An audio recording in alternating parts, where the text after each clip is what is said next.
আসসালামু আলাইকুম প্রিয় বন্ধুগণ, আমি ইউনুস আমিন আপনাদের কাছের ভাই।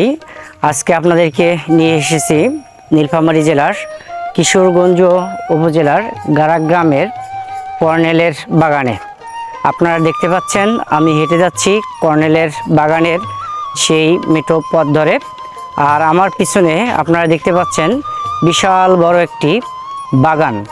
আর এই বাগানটা মূলত এখানে গাছ আছে, আম গাছ, জাম গাছ, খেজুর গাছ থেকে শুরু করে নারকেল গাছ ইত্যাদি যেগুলো বনজ গাছ আছে সব গাছ এখানে আছে, ফল ফলাদি থেকে শুরু করে অনেক কিছু। আর কর্নেলে বাগানের দৃশ্যটা আপনারা যদি বিকালবেলা আসেন তাহলে ভালো উপভোগ করতে পারবেন।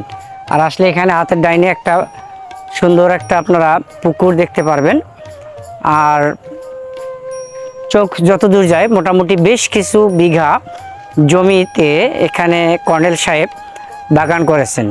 আর এই কর্নেল সাহেব ছিলেন সাবেক চেয়ারম্যান জনাব মোসাদ্দিক হোসেনের ভাই। তো এই হচ্ছে কর্নেলের বাগান। এখন সন্ধ্যা হয়ে গেছে, দৃশ্যটা আপনাদের কেমন দেখাবে জানি না, তবে বাগানের চিত্রগুলো খুবই ভালো লাগলো আপনাদের।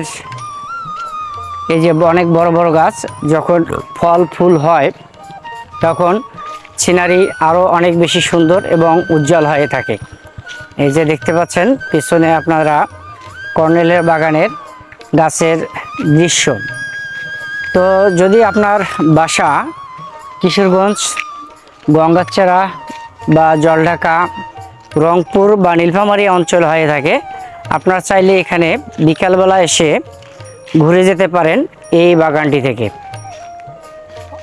গ্রামীণ বাগান এবং খুবই সুন্দর একটা বাগান। অনেক শৌখিন লোক ছিলেন, শৌখিন লোক বিধায় এই বাগানটি উনি করতে পেরেছেন। এই হচ্ছে ওনার বাগানের চারপাশের দৃশ্য। আর এখানে একটা পুকুর দেখতে পাবেন। আর পাশের জমিতেই বিভিন্ন ধরনের রবি শস্য, ফসল ইত্যাদি আবাদ হয়ে থাকে, আবাদ করে থাকেন। আর এই যে বাগানের পুরো চিত্রটা, এই যে পথ চলে গেল। তবে ফলের মৌসুমে এটা অনেক সুন্দর। এই যে এখানে দেখতে পাচ্ছেন একটা বড় পুকুর, অনেকেই এখানে ঘুরতে আসেন এই কর্নেলের বাগানে। দেখে অনেকের ভালো লাগবে আশা করা যায়।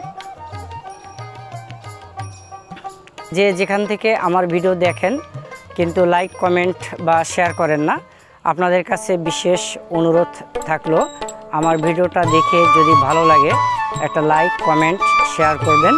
আর উত্তরাঞ্চলের কোন কোন বিষয়গুলো আপনারা দেখতে চাচ্ছেন তা অবশ্যই কমেন্টে জানাবেন। এই পর্যন্তই, ভালো থাকুন, সুস্থ থাকুন। আজকে বিদায় নিচ্ছি আপনাদের কাছের বন্ধু কর্নেলের বাগান থেকে ইউনুস আমিন।